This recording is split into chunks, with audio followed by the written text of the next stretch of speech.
أعوذ بالله من الشيطان الرجيم. بسم الله الرحمن الرحيم. إن هذا القرآن يهدي للتي هي أقوم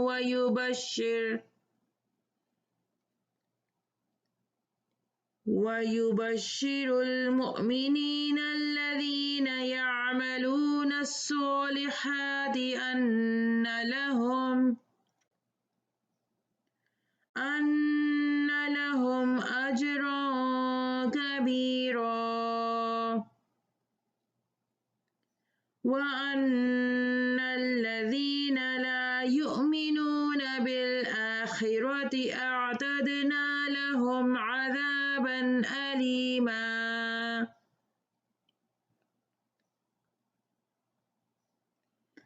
ويدعو الإنسان بشر دعاءه بالخير، وكان الإنسان عجولا. وجعلنا الليل والنهار آيتين فمحونا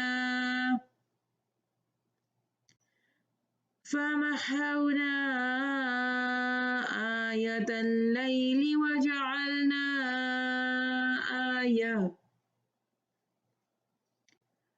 وجعلنا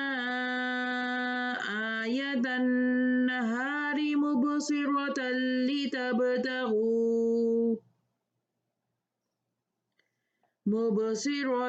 لتبتغوا فضلا من ربكم ولتعلموا عدد السنين والحساب، وكل شيء فصلناه تفصيلا. وكل إنسان ألزمناه طائره في عنقه، ونخرج له يوم القيامة كتابا يلقاه منشورا. اقرأ كتابك كفى بنفسك اليوم عليك حسيبا. من اهتدى فإنما يهتدي لنفسه، ومن ضل فإنما يضل عليها، ولا تزر وازرة وزر أخرى، وما كنا معذبين حتى نبعث رسولا. وإذا أردنا أن نهلك قرية أمرنا مترفيها ففسقوا فيها فحق عليها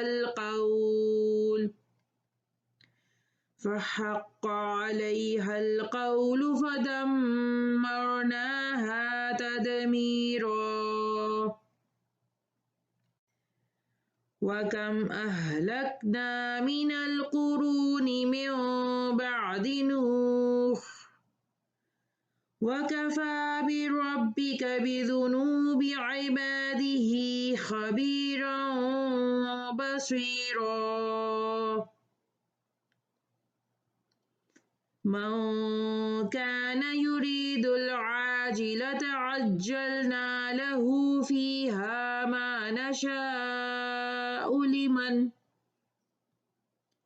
لمن نريد ثم جعلنا له جهنم يصلاها مذموما مدحورا ومن أراد الآخرة وسعى لها سعيها وهو مؤمن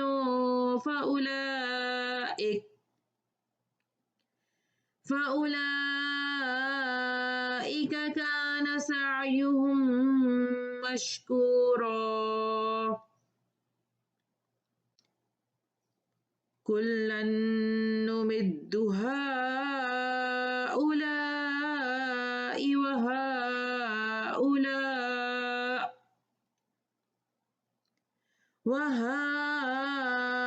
وهؤلاء من عطاء ربك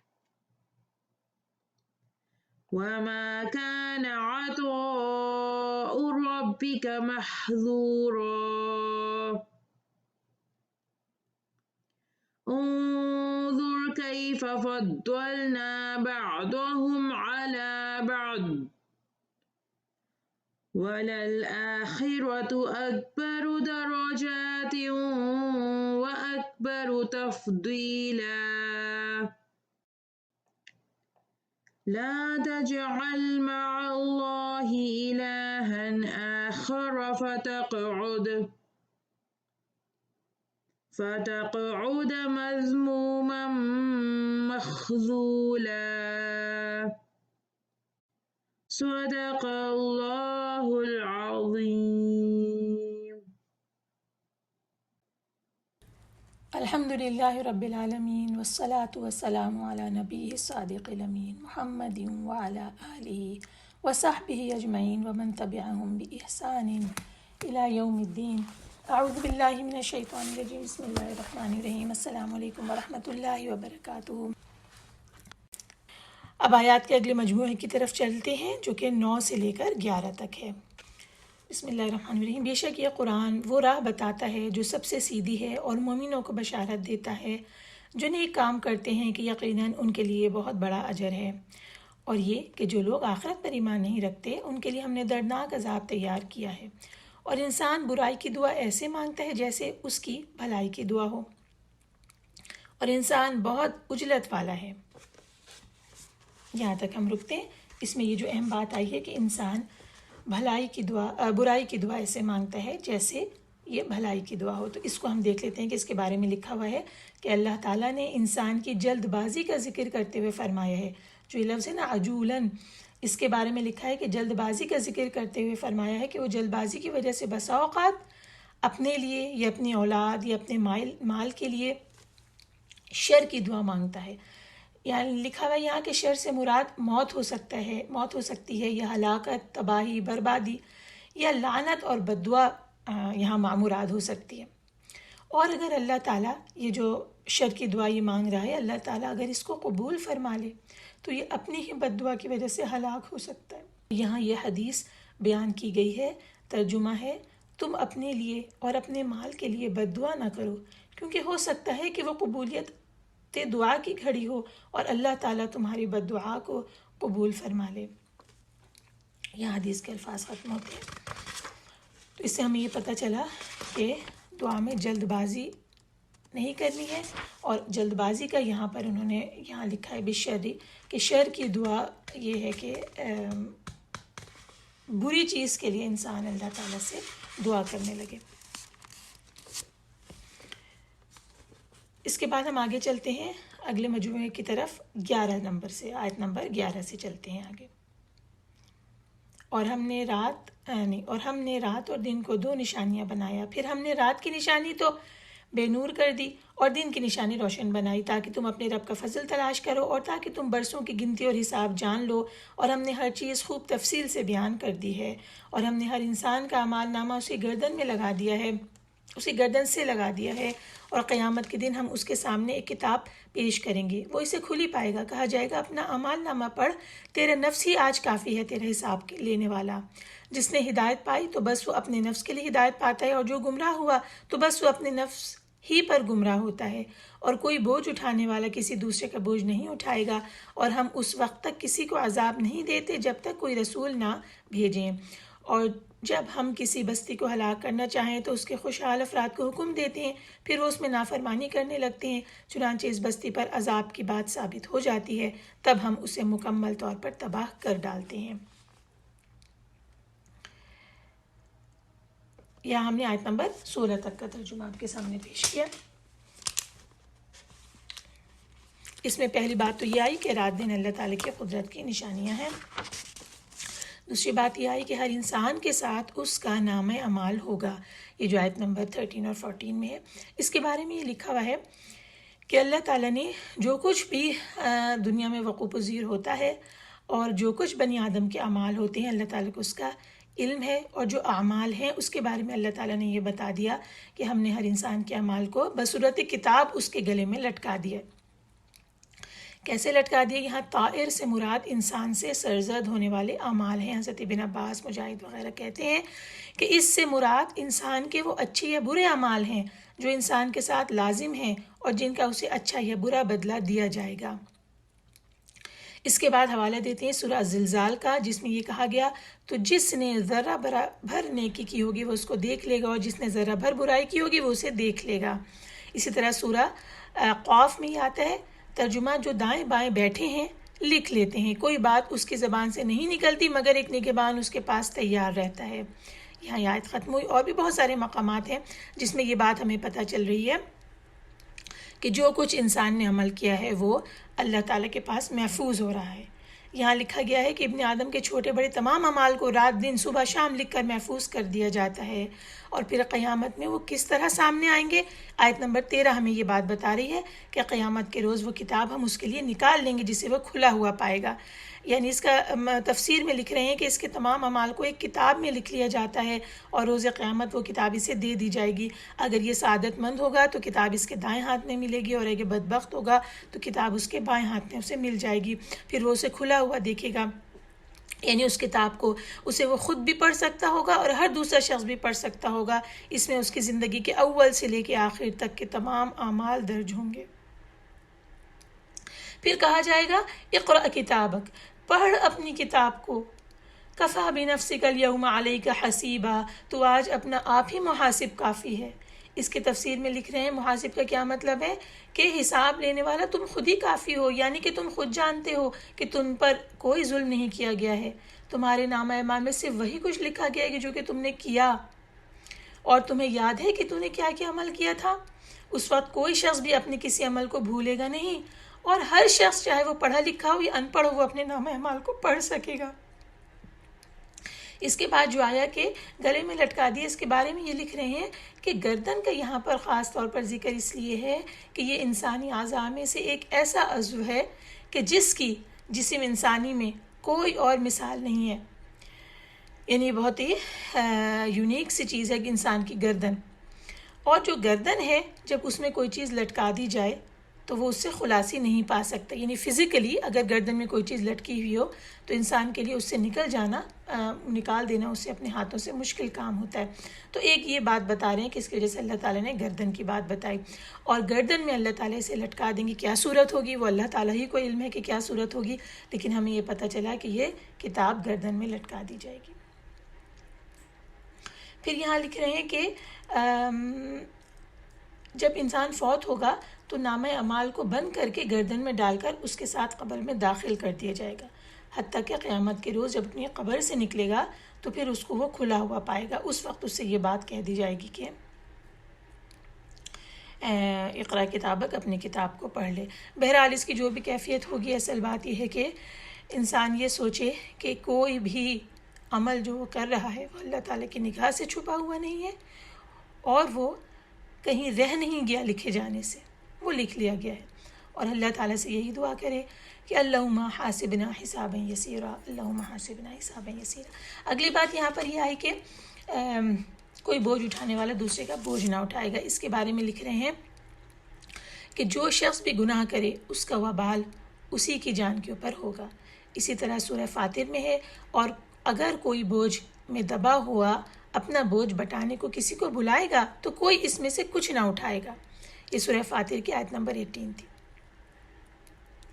اور سورہ عنکبوت میں یہ ہے کہ اور یہ اپنا بوجھ بھی اٹھائیں گے اور اپنے بوجھوں کے ساتھ اور لوگوں کے بوجھ بھی۔ اور سورہ نحل میں ہے اور جن کو یہ بلا تحقیق گمراہ کرتے ہیں ان کے بوجھ بھی اٹھائیں گے. تو یہاں دونوں باتوں کو اس طرح سے ملا کے بیان کر رہے ہیں کہ ایک جگہ یہ آ رہا ہے کہ کسی کا دوسرے کا بوجھ نہیں اٹھائے گا، اور دوسری جگہ عنکبوت میں آ رہا ہے کہ اپنا بھی بوجھ اٹھائیں گے اور اس کے ساتھ اور لوگوں کے بوجھ بھی اٹھائیں گے. تو ان دونوں باتوں میں کیا ایکسپلینیشن دے رہے ہیں؟ کہہ رہے ہیں کہ کیونکہ جو گمراہی کے داعی ہوں گے، وہ لوگ جو کہ گمراہی کی طرف بلا رہے ہوں گے، انہیں اپنی گمراہی کا بھی گناہ ملے گا، اور ان لوگوں کی گمراہی کا بھی جن کے یہ سبب بنے ہوں گے. اس طرح کہ وہ لوگ جو کہ ان کے فالوورز تھے ان کے گناہ میں کوئی کمی نہیں کی جائے گی، بلکہ انہی کے گناہوں میں اضافہ کر دیا جائے گا. اور نہ تو وہ جو ان کے فالوورز تھے وہ ان کے بوجھ اٹھانے میں ان کے کچھ ہاتھ بٹائیں گے کہ تھوڑا سا بوجھ ان کا اٹھا لیں، نہیں، وہ اپنے بوجھ اٹھائیں گے اور یہ اپنے بوجھ اٹھائیں گے، اور اپنے ساتھ ساتھ جنہیں فالو کر کے اس راہ پہ لے گئے ان کا بھی بوجھ اٹھائیں گے. اور یہ اللہ تعالیٰ کا اپنے بندوں کے ساتھ پورا عدل و انصاف ہے. اگلی ہی آیت میں یہ والی بات آ رہی ہے. کیسے یہ انصاف ہے اللہ کا؟ اگلی ہی آیت میں یہ بات آ رہی ہے، اور جب تک ہم پیغمبر نہ بھیج لیں عذاب نہیں دیا کرتے. عذاب جو ہے رسول کی بعثت کے بعد ہوتا ہے. مطلب یہ ہے کہ اللہ تعالیٰ نے رسول بھیج دیا، تمام حجت پوری ہو گئی.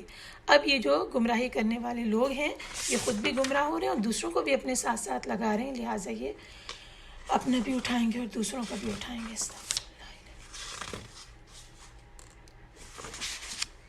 اگلی مجموعے کی طرف چلتے ہیں. نمبر 17 سے شروع ہوتا ہے، اور ہم نے نوح کے بعد کتنی قومیں ہلاک کر دیں، اور آپ کا رب کافی ہے اپنے بندوں کے گناہوں کی خوب خبر رکھنے والا، انہیں خوب دیکھنے والا.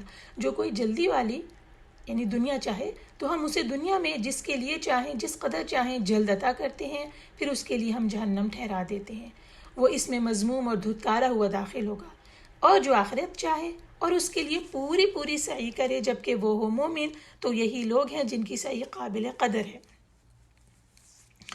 ہم ہر ایک کو آپ کے رب کی عطا سے نوازتے ہیں، ان کو بھی اور ان کو بھی، اور تیرے رب کی عطا کسی سے روکی ہوئی نہیں. دیکھیے کس طرح ہم نے فضیلت دی بعض کو بعض پر، اور یقیناً آخرت درجوں میں بڑھ کر ہے اور فضیلت دینے میں بھی بڑھ کر ہے. آپ اللہ کے ساتھ کوئی اور معبود نہ ٹھہرائیں، ورنہ پھر آپ مذموم اور بےکس ہو کر بیٹھے رہیں گے. یہ آیت نمبر 22 تک ہم نے آپ کے سامنے ترجمہ پڑھا، 22 تک. اس میں کیا بات آ رہی ہے کہ پہلے حضرت نوح کا ذکر ہے، اور اس کے بعد کچھ لوگ دنیا چاہتے ہیں تو اللہ تعالیٰ انہیں دنیا میں عطا کر دیتے ہیں. یہ ہم نے مضمون پہلے بھی پڑھ لیا. اور آخرت میں ان کے لیے پھر کوئی بھی درجہ نہیں ہوتا. اور جو آخرت چاہتا ہے اور آخرت کے لیے پوری کی پوری سعی کرتا ہے، وَسَعَى لَهَا سَعْيَهَا، اور وہ مومن ہو تو ان لوگوں کی سعی اللہ تعالیٰ کیا مشکور ہوگی. کس طرح مشکور ہوگی؟ کہ اللہ تعالیٰ ان کی سعی کو قبول کر لیں گے اور ان کو بدلہ عطا کریں گے. اور بہت اہم بات اس میں یہ آئی کہ وہ دونوں گروہ جو کہ صرف دنیا چاہتے ہیں، دنیا کے لیے کوششیں کیے چلے جا رہے ہیں، آخرت بالکل نہیں ان کی نقطہ نظر ہے ہی نہیں، اور وہ دوسرے جو کہ آخرت کے لیے صحیح کر رہے ہیں. اور بعض اوقات آخرت کے لیے جو صحیح کے لیے لگا ہوا ہو اس سے دنیا بھی چھٹتی ہے، یہ نہیں ہوتا کہ دنیا اسے پوری کی پوری مل رہی ہو. تو دونوں گروہوں کے لیے اللہ تعالیٰ نے آگے بتا دیا کہ ہم ہر ایک کو آپ کے رب کی عطا سے نوازتے ہیں، ان کو بھی اور ان کو بھی، کسی سے یہ رکی ہوئی نہیں ہے اللہ کی عطا. اس کے بارے میں لکھ رہے ہیں کہ ہر دونوں فریقوں میں سے ہر ایک کو جو دنیا کے طلبگار ہیں اور جو آخرت کے طلبگار ہیں، دونوں کو اللہ تعالیٰ اپنی بخشش سے عطا کریں. یعنی ساری کائنات میں تو اللہ تعالیٰ کی کیا فرمائی ہے، اسی کا وہی حاکم ہے، وہی ہر ایک کو سعادت دیتا ہے یا ذلیل کرتا ہے. تو اللہ تعالیٰ کے حکم کو کوئی ٹال نہیں سکتا، جو عطا کرے اس سے کوئی روک نہیں سکتا، اس کے فیصلے کو کوئی بدل نہیں سکتا. لہٰذا جس کے بارے میں اس نے جو بھی فیصلہ کیا ہے وہ ان دونوں گروہوں کو مل رہا ہے. اس سے ہمیں یہ بات بھی پتہ چلی کہ یہ نہیں سوچنا چاہیے کہ اگر کسی کو کسی پہ فضیلت ملی ہے تو اس کی کیا وجہ ہے. یہ فضیلت تو اللہ کی دی ہوئی ہے. لکھا ہوا ہے کہ انظر کیف فضلنا بعضهم علی بعض، دیکھو ہم نے کس طرح بعض کو بعض پہ فضیلت بخشی ہے. تشریح میں لکھ رہے ہیں کہ دیکھیے دنیا میں سے کوئی امیر ہوتا ہے، کوئی فقیر ہوتا ہے، کوئی متوسط ہوتا ہے، کوئی اچھا ہوتا ہے، کوئی برا ہوتا ہے، کوئی درمیانے درجے کا ہوتا ہے، کوئی چھوٹی عمر میں فوت ہو جاتا ہے، کوئی بڑی عمر پا کر فوت ہوتا ہے. تو یہ دنیا کی بہت ساری فضیلتیں ہیں. لیکن آخرت کے بارے میں کیا کہا گیا؟ وَلَلْآخِرَةُ أَكْبَرُ دَرَجَاتٍ وَأَكْبَرُ تَفْضِيلًا، آخرت درجوں میں دنیا سے بہت برتر اور برتری میں کہیں بڑھ کر ہے. یعنی آخرت میں ان کے درجات کا فرق دنیا کی نسبت بہت زیادہ ہوگا. ان میں سے کوئی جہنم کے نچلے طبقوں میں ہوگا، جہنم کی زنجیروں اور بیڑیوں میں ہوگا، اور کوئی جنت کے بلند اور بالا اور عرفہ اعلیٰ درجات میں ہوگا، نعمتوں اور مسرتوں سے ان کو انجوائے کر رہا ہوگا۔ کیا بات ہمیں ان آیات سے پتہ چلتی ہے کہ دنیا میں اللہ تعالیٰ نے بعض کو بعض پہ فضیلت دی ہے، آخرت میں بھی بعض کو بعض پہ فضیلت دیں گے اللہ تعالیٰ، جیسے ابھی ہم نے دیکھا۔ لیکن دنیا میں اللہ تعالیٰ اپنی عطا سے سب کو نواز رہے ہیں۔ کوئی یہ نہ سوچے کہ جو دنیا دار ہیں ان کو فضیلتیں مل رہی ہیں، اس کا مطلب ہے وہ بڑے اچھے جا رہے ہیں، اور جو دیندار ہیں آخرت کے لیے صحیح کر رہے ہیں، بعض اوقات ایسا ہوتا ہے کہ وہ محروم ہوتے ہیں دنیا کی نعمتوں سے، بہت کم نپتولہ ان کو مل رہا ہوتا ہے، حلال میں ان کو بہت نپتولہ کھانے کو مل رہا ہوتا ہے، وہ حرام کی طرف نگاہ اٹھا کے بھی نہیں دیکھ رہے ہوتے۔ تو دنیا والوں کو لگتا ہے کہ یہ تو ذلیل ہیں، یہ فقیر ہیں، لیکن یہاں بتا دیا گیا کہ یہ دنیا کے جو درجات ہیں وہ تو اللہ تعالیٰ نے اپنی عطا سے دے دیے، دنیا میں عطا سے دے دیے، اور دنیا میں کسی کو کسی پہ فضیلت دے دی، لیکن جو آخرت کے درجے ہیں وہ کہیں بڑھ کر ہیں، جو ابھی ہم نے پڑھا کہ کسی کا یہ مقام ہوگا تو کسی کا یہ مقام ہوگا۔ لہٰذا نگاہ میں کیا رکھنا چاہیے کہ آخرت میں درجے بلند ہوں۔ 23 سے لے کر 40ویں آیت تک ہم دیکھتے ہیں کہ سورہ بنی اسرائیل میں وہ بڑے بڑے بنیادی اصول پیش کیے جا رہے ہیں جن پر اسلام پوری انسانی زندگی کے نظام کی عمارت قائم کرنا چاہتا ہے۔ تفہیم القرآن میں یہ لکھا ہوا ہے کہ یہ گویا نبی کریم صلی اللہ علیہ وسلم کی دعوت کا منشور ہے، جسے مکی دور کے خاتمے اور آنے والے دور مدنی دور کے نقطہ آغاز پر پیش کیا گیا ہے، تاکہ دنیا بھر کو معلوم ہو جائے کہ اس نئے اسلامی معاشرے میں اور اس نئی ریاست میں فکری، اخلاقی، تمدنی، معاشی اور قانونی اصول کون سے ہوں گے جس کے اوپر اس کی بنیاد رکھی جائے گی۔ اب آپ یہ دیکھیے گا کہ یہ بڑے بڑے 14 اصول ہیں جو ہم ایک کے بعد ایک آپ کے سامنے تشریح کے ساتھ پیش کریں گے۔ پہلے اس کا ترجمہ شروع کرتے ہیں 23ویں آیت سے لے کے 40ویں آیت تک۔ بسم اللہ الرحمن الرحیم۔ اور آپ کے رب نے فیصلہ کر دیا کہ تم اس کے سوا کسی کی عبادت نہ کرو اور والدین سے اچھا سلوک کرو۔ اگر ان دونوں میں سے ایک یا دو تیرے سامنے بڑھاپے کو پہنچ جائیں تو ان سے اف تک نہ کہو اور انہیں مت جھڑک، اور ان سے نرم لہجے میں بات کر، اور ان کے سامنے رحم دلی سے عاجزی کے ساتھ اپنا بازو جھکائے رکھ، اور کہہ میرے رب ان دونوں پر رحم فرما جیسے انہوں نے بچپن میں میری پرورش کی۔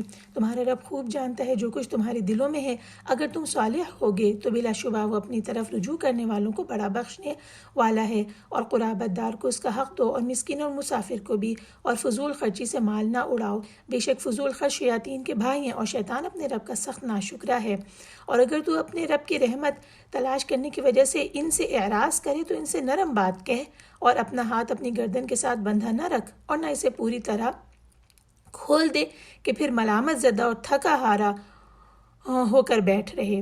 بلا شبہ آپ کا رب جس کے لیے چاہے رزق کھول دیتا ہے اور تنگ بھی کر دیتا ہے، بے شک وہ اپنے بندوں کی خوب خبر رکھتا ہے، خوب دیکھتا ہے۔ اور تم اپنی اولاد کو غریبی کے ڈر سے قتل نہ کرو، ہم انہیں بھی رزق دیتے ہیں اور تمہیں بھی، بے شک ان کا قتل کبیرہ گناہ ہے۔ اور تم زنا کے قریب مت جاؤ، یقیناً وہ بے حیائی اور بری راہ ہے۔ اور تم اس جان کو قتل نہ کرو جسے اللہ نے حرام کیا ہے سوائے حق کے، اور جو ظلم سے قتل کیا جائے تو ہم نے اس کے وارث کو اختیار دیا ہے، چنانچہ وہ قتل یعنی قصاص میں زیادتی نہ کرے، بے شک اس کی مدد کی جائے گی۔ اور تم یتیم کے مال کے قریب نہ جاؤ سوائے اس کے جو احسن طریقہ ہو، حتیٰ کہ اپنی جوانی کو پہنچ جائے، اور تم عہد پورا کرو، بے شک عہد کی بابت سوال ہوگا۔ اور جب ناپ کر دو تو تم ناپ پورا کرو، اور سیدھی ترازو سے تولو، یہ بہترین اور انجام کار کے لحاظ سے احسن ہے۔ اور جس بات کا آپ کو علم ہی نہیں اس کے پیچھے نہ پڑے، بے شک کان، آنکھ اور دل ان میں سے ہر ایک کے بابت سوال ہوگا۔ اور زمین پر اکڑ کر مت چل، تو نہ تو زمین پھاڑ سکتا ہے اور نہ طول میں پہاڑوں تک پہنچ سکتا ہے۔ یہ سارے کام، ان کی برائی آپ کے رب کے نزدیک ناپسندیدہ ہے۔ یہ وہ حکمت کی باتیں ہیں جو آپ کے رب نے آپ کی طرف وحی کی ہیں، اور اللہ کے ساتھ کوئی اور معبود نہ ٹھہراؤ ورنہ جہنم میں ڈالے جاؤ گے ملامت زدہ دھتکارے ہوئے۔ کیا تمہارے رب نے تمہیں بیٹوں کے لیے چن لیا اور اپنے لیے فرشتوں میں سے بیٹیاں بنا لیں؟ بلا شبہ تم بڑی نازیبہ اور خطرناک بات کہتے ہو۔ 40 آیت تک کا ترجمہ آپ کے سامنے پیش کیا۔ ان 14 نکات میں سب سے پہلا نکتہ تو توحید کا ہے کہ اللہ کے ساتھ کسی کو شریک نہ کرو اور اس کے علاوہ کسی کی عبادت نہ کرو، اور اس کے فوراً متصل جو ہے وہ والدین کے ساتھ حسن سلوک ہے۔ والدین کے ساتھ حسن سلوک کے بارے میں اللہ تبارک و تعالیٰ نے ان کے اطاعت، ان کی خدمت، ان کے ادب و احترام کی اہمیت واضح کی ہے. یعنی کہ اللہ تعالیٰ کے ساتھ کہ ربوبیت جو ہے اس کے تقاضوں کے ساتھ ساتھ والدین کے ساتھ حسن سلوک بھی کے تقاضے جو ہیں ان کی ادائیگی بھی ساتھ ساتھ ضروری ہے. اور ہمیں پتہ ہے کہ احادیث میں اس کی اہمیت اور اس کی تاکید بہت زیادہ آئی ہے. پھر بڑھاپے میں بطور خاص ان کے سامنے جھک کر رہنے کا کہا گیا، ان کو اف تک نہ کہنے کا کہا گیا، ان کو جھڑکنے اور ڈانٹنے ڈپٹنے سے منع کیا گیا، کیونکہ بڑھاپے میں والدین کمزور بے بس اور لاچار ہو جاتے ہیں، جبکہ اولاد جوان ہوتی ہے اور معاشی وسائل پر یعنی کہ جو روپے پیسے اس کے اوپر اولاد کا قبضہ ہوتا ہے اور والدین اس کے تصرف میں ہوتے ہیں. اس کے علاوہ اس کے اندر جذبات زیادہ ہوتے ہیں اور والدین کے بڑھاپے کی وجہ سے جو جذبات ہیں وہ سرد پڑ چکے ہوتے ہیں، لیکن تجربات ان کے پاس ہوتے ہیں. یہ دونوں چیزیں جو ہیں ایک دوسرے کے ساتھ ٹکراتی ہیں، اولاد کی عمر، والدین کی عمر، اولاد کے جذبات، والدین کے جذبات، اولاد کے پاس تجربے کی کمی، والدین کے پاس تجربہ ہونا. یہ تمام چیزیں جو ہیں باہم متصادم ہیں. اس لیے ان حالات میں والدین کے ادب و احترام کے تقاضوں کو ملحوظ رکھنا بہت ہی مشکل مرحلہ ہوتا ہے. یہاں تفسیر میں لکھا ہے کہ تاہم اللہ کے ہاں سرخ رو وہی ہوگا جو ان تقاضوں کو پورا کرے گا. پھر یہاں بڑی پیاری بات لکھی ہوئی ہے کہ جو اللہ تعالیٰ نے کہا کہ اپنے ادب کے ساتھ ان کے ساتھ بات چیت کرنا اور عاجزی اور محبت کے ساتھ ان کے سامنے اپنے بازو پست رکھنا اور پھر ان کے لیے دعا کرنا، جو آگے دعا آئی رب ارحمہما کما ربیانی صغیرا. تو جب بازو نیچے جھکانے کی بات آئی تو اس کے بارے میں تفسیر میں لکھا ہے کہ پرندہ جب اپنے بچوں کو اپنے سایہ شفقت میں لیتا ہے تو ان کے لیے اپنے بازو پست کر دیتا ہے. اسی طرح لکھ رہے ہیں کہ یہ معنی بھی ہے کہ جب پرندہ اڑنے اور بلند ہونے کا ارادہ کرتا ہے تو بازو کو پھیلاتا ہے اور جب نیچے اترتا ہے تو بازوؤں کو پست کر لیتا ہے. اس اعتبار سے بھی بازوؤں کے پست کرنے کے معنی میں والدین کے ساتھ تواضع اور عاجزی یعنی ہمبلنس اختیار کرنے کا، اظہار کرنے کا معنی یہاں پر آتا ہے. اور پھر آگے جو دعا آ رہی ہے کہ جس طرح بچپن نے میری پرورش کی، تو لکھا ہوا ہے کہ جس طرح بچپن نے انہوں نے اپنے بازوؤں کو پست کر کے جھکا کر میرے ساتھ اچھا معاملہ کیا، شفقت کا معاملہ کیا، جس طرح پرندہ اپنے بچوں کے ساتھ کرتا ہے، اور انہوں نے میری کفالت کی، تو اب اللہ تعالیٰ تو ان پہ اپنا رحم فرما، ان کے ساتھ مہربانی فرما. پھر یہاں لکھا ہوا ہے کہ احادیث میں والدین کے ساتھ حسن سلوک کے لیے بہت یعنی فضیلت آئی ہے، اس کی بہت تاکید آئی ہے اس کی. ہم کچھ احادیث یہاں آپ کے سامنے پیش کرتے ہیں. نبی کریم صلی اللہ علیہ وسلم ایک بار منبر پر جلوہ افروز ہوئے اور فرمایا آمین آمین آمین. جب آپ صلی اللہ علیہ وسلم منبر سے نیچے تشریف لائے تو عرض کی گئی کہ آپ نے آمین کس بات پہ کہی؟ فرمایا میرے پاس جبرائیل آئے اور انہوں نے کہا اے محمد صلی اللہ علیہ وسلم، اس شخص کی ناک خاک آلود ہو جائے جس نے ماہ رمضان کو پایا تو وہ اپنے گناہ نہ معاف کرا سکا. آپ کہیں آمین. تو میں نے کہا کہ آمین. پھر اس کے بعد انہوں نے کہا جبریل نے اس شخص کی ناک خاک آلود ہو جائے جس نے اپنے والدین کو یا ان میں سے کسی کو پایا پھر وہ اسے جنت میں داخل نہ کرا سکے. بریکٹس میں لکھا ہے کہ ان کی خدمت کر کے یہ جنت میں داخل نہ ہو سکا. Bracket closed. آپ آمین کہیں تو میں نے آمین کہی. پھر انہوں نے کہا جبرائیل نے اس شخص کی ناک بھی خاک آلود ہو جائے جس کے پاس آپ کا نام لیا جائے تو وہ آپ پر درود نہ بھیجے. آپ آمین کہیں تو میں نے آمین کہی. یہاں یہ الفاظ ختم ہوتے ہیں حدیث کے. دوسری حدیث اس بارے میں پڑھتی ہوں. امام احمد نے ابو ہریرہ کی حدیث کو روایت کیا کہ رسول اللہ صلی اللہ علیہ وسلم نے فرمایا ناک خاک آلود ہو، پھر ناک خاک آلود ہو اور پھر ناک خاک آلود ہو اس شخص کی جس نے اپنے والدین یا ان میں سے کسی ایک کو بڑھاپے میں پایا اور ان کی خدمت کر کے جنت میں داخل نہ ہوا. الفاظ یہاں ختم ہوتے ہیں. اور رغم انفو اس کا عربک ہے اور اردو ترجمہ آپ کے سامنے پیش کیا کہ ناک خاک آلود ہو اور اس کے معنی یہ ہوئے کہ وہ ذلیل ہو جائے. اس کے بعد تیسری حدیث یہ ہے کہ رسول اللہ صلی اللہ علیہ وسلم کی خدمت میں ایک شخص آتا ہے اور وہ کہتا ہے کہ اے اللہ کے رسول، میں نے جہاد کا ارادہ کیا ہے اور اس سلسلے میں مشورے کے لیے آپ کی خدمت میں حاضر ہوا ہوں. رسول اللہ صلی اللہ علیہ وسلم نے فرمایا ہل لک من ام، کیا تمہاری ماں ہے؟ تو اس نے فرمایا کہ جی ہاں۔ تو رسول اللہ صلی اللہ علیہ وسلم نے فرمایا بس ان کی خدمت میں لگ جاؤ، جنت ان کے قدموں کے پاس ہے۔ پھر آپ نے دوسری اور تیسری بار مختلف مجلسوں میں یہی بات فرمائی۔ یہاں پر یہ الفاظ ختم ہوتے ہیں۔ اور اس کے بعد اللہ تعالیٰ نے جو یہ فرمایا آیت نمبر 25 میں کہ تمہارا رب خوب جانتا ہے جو کچھ تمہارے نفسوں میں ہے، اگر تم صالح ہوگے تو بلا شبہ وہ اپنی طرف رجوع کرنے والوں کو بہت بخشنے والا ہے۔ اس کی تفسیر کر رہے ہیں کہ یہ پوری والدین کے ساتھ حسن سلوک کی بات یہاں پر آ کر اختتام پذیر نہیں ہوئی۔ آیت نمبر 24 میں صرف اختتام پذیر نہیں ہوئی بلکہ 25ویں جو آیت ہے وہ بھی اسی سے متعلق ہے۔ تفسیر ابن کثیر میں لکھا ہوا ہے کہ اللہ تعالیٰ وہ کچھ جانتا ہے جو تمہارے نفس میں ہے، اگر تم صالح ہوگے تو وہ بار بار پلٹنے والوں کے لیے بخشنے والا ہے، غفور ہے۔ تو یہ جنرل تو ہے ہی کہ اللہ تعالیٰ ہمارے نفس کی تمام باتوں کو جانتا ہے، اور جب ہم اللہ کی طرف پلٹیں گے تو وہ ہمیں معاف فرمائے گا۔ لیکن یہاں خاص طور پر یہ اس کو پچھلی آیت کے ساتھ ملا رہے ہیں اور کہہ رہے ہیں کہ والدین کے ساتھ حق میں جو کوتاہی ہو جاتی ہے تو اس کی معافی یہاں پہ اللہ تعالیٰ نے ہمیں پہلے سے دے دی ہے۔ کہہ رہے ہیں لکھا ہوا ہے تفسیر میں کہ والدین کے حق میں کوتاہی کی معافی اسی صورت میں ہو سکتی ہے کہ اولاد اللہ تعالیٰ سے معافی طلب کرے۔ سعید بن جبیر کہتے ہیں کہ بس اوقات انسان سے جلد بازی میں اپنے والدین کے بارے میں کوئی ایسی بات ہو جاتی ہے کہ اس کے دل میں ہوتا ہے کہ اس سے اس کا مواخذہ نہیں ہوگا، یا وہ ارادہ رکھتا ہے کہ میرا ارادہ تو خیر و بھلائی ہی کا ہے۔ اس بارے میں فرمایا گیا کہ جو کچھ تمہارے دلوں میں ہے تمہارا پروردگار اس سے بخوبی واقف ہے، اگر تم صالح ہوگے اور رجوع کرو گے تو بخشنے والا ہے۔ یعنی معنی یہ ہوئے کہ انسان دل میں یہ سوچ رہا ہے کہ اس بات پہ تو اللہ تعالیٰ مجھے نہیں پکڑیں گے، اس وقت تو یہ اس طرح کہنا میں جائز تھا میرے لیے کہنا، میرا ارادہ تو یہ ہے کہ ان کی خیر و بھلائی ہی ہو اس سے، اور اس طرح وہ ایسی بات کہہ جاتا ہے جو کہ ان کو بری لگ جاتی ہے۔ تو اللہ تعالیٰ نے یہ شرط لگا دی اگر آپ خود صالح ہوں گے، اللہ کی طرف رجوع کریں گے تو پھر اللہ تعالیٰ کو بخشنے والا پائیں گے، یعنی کہ اللہ تعالیٰ سے معافی طلب کرتے رہنی چاہیے۔ اوابین کی تشریح کر رہے ہیں کہ جو بار بار اللہ تعالیٰ کی طرف پلٹتا ہے وہ اوابین ہے، اور وہ شخص جو گناہ سے توبہ کر لیتا ہے، معصیت کو چھوڑ کر اطاعت کر لیتا ہے، اللہ تعالیٰ کی ناراضگی کے کاموں کو چھوڑ کر خوشنودی کے کاموں میں لگ جاتا ہے تو وہ بھی اوابین میں سے ہے۔ تو ایسا کبھی ہو بھی جائے تو فوراً اللہ تعالیٰ سے معافی طلب کریں اور پھر اور زیادہ عجز اختیار کریں، ان کے سامنے اور زیادہ جھک جائیں اور اللہ تعالیٰ سے معافی مانگتے رہیں، اللہ تعالیٰ معاف کرنے والے ہیں۔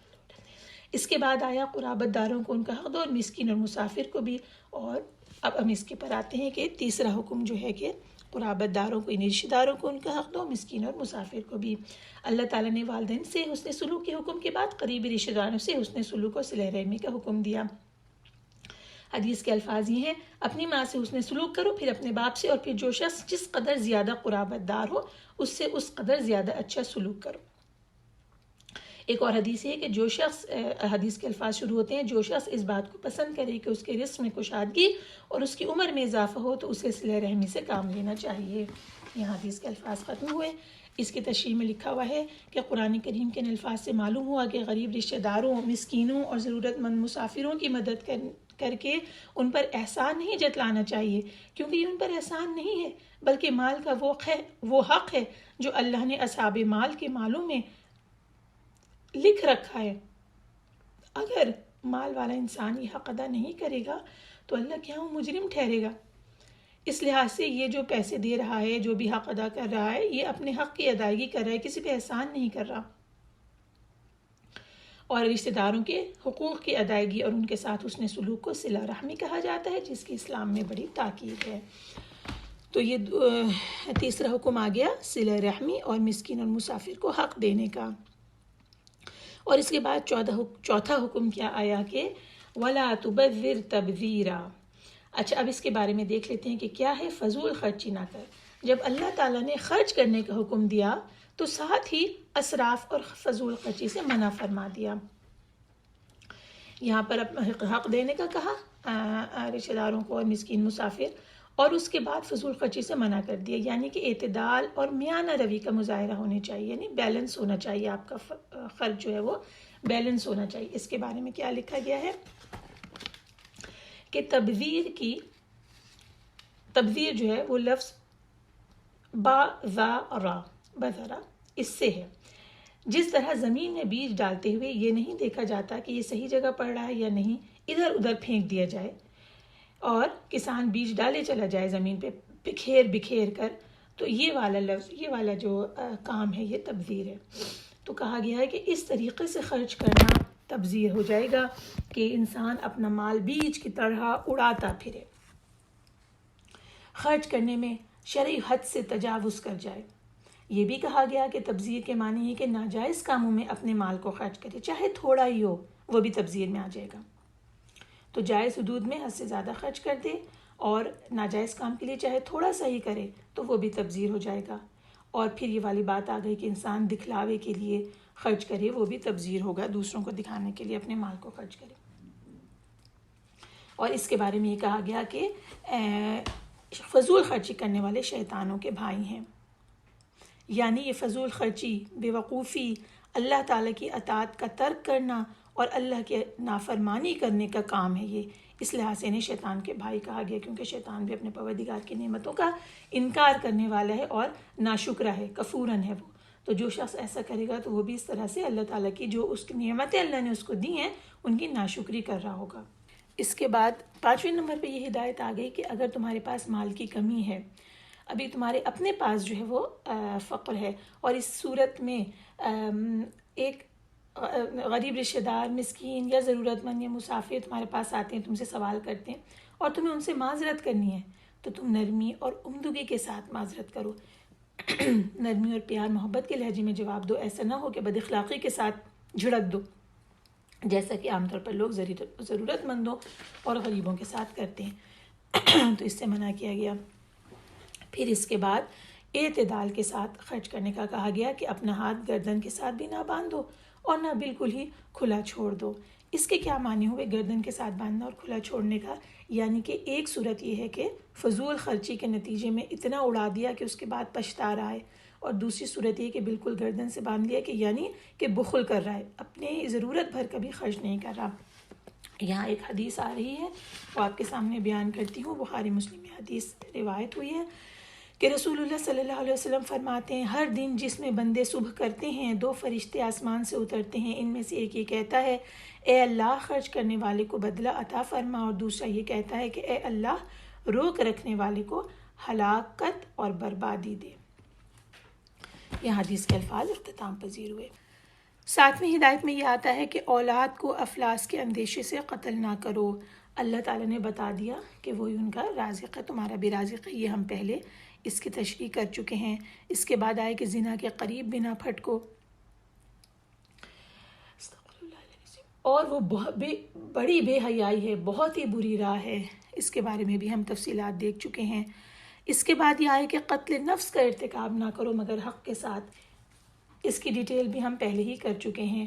اس کے بعد یتیم کے مال کے قریب نہ جاؤ سوائے اس طریقے کے جو احسن ہو، جہاں تک کہ وہ بلوغت کی عمر کو پہنچ جائیں. یہ ہم نے کر لیا تھا کہ وہ جب بڑے ہو جائیں تو اس وقت ان کا مال انہیں دے دینا ہے جب ان میں رشد نظر آ جائے. یہ 10 ہدایات ہو گئیں. اس کے بعد 11ویں ہدایت کیا آ رہی ہے کہ عہد کی پابندی کرو. ہم نے بہت ڈیٹیل سے یہ دیکھا تھا کہ عہد کیا ہے اور اس کی پابندی سے کیا مراد ہے. اس کے بعد ناپ تول میں پورا کرو. ناپ تول کے لحاظ سے ہمیں کبھی کبھی یہ محسوس ہوتا ہے ذہن میں کہ یہ تو دکانداروں کے لیے ہے جو ترازو لے کے پہلے زمانے میں تولا کرتے تھے.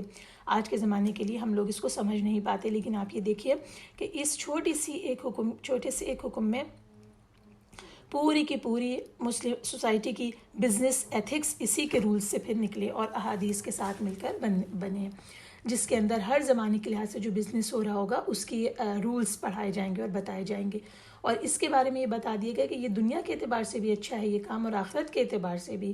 دنیا کے اعتبار سے جب بزنس میں دھوکہ نہیں ہوگا اور ہر بیچنے والے اور خریدنے والے کے حقوق پورے ادا کیے جائیں گے تو دنیا میں ان کے معاشرے کے اندر ایک خوشی اور ایک بیلنس ہوگا اور ایک دوسرے پر اعتماد اور بھروسہ ہوگا. احسن تعویلا، اور انجام کے اعتبار سے بہتر، یعنی آخرت کے نتیجے میں اور انجام کے اعتبار سے بھی بہتر ہے.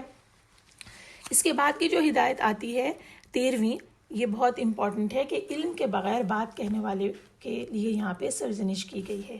الفاظ کیا ہیں کہ اور جس بات کا آپ کو علم ہی نہیں اس کے پیچھے نہ لگیں، بے شک کان، آنکھ اور دل ان میں سے ہر ایک کی بابت سوال کیا جائے گا۔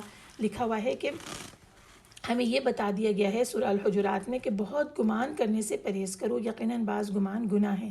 اور رسول اللہ صلی اللہ علیہ وسلم کی حدیث ہے کہ بدگمانی سے اپنے آپ کو بچاؤ، کیونکہ بدگمانی بہت جھوٹی بات ہے۔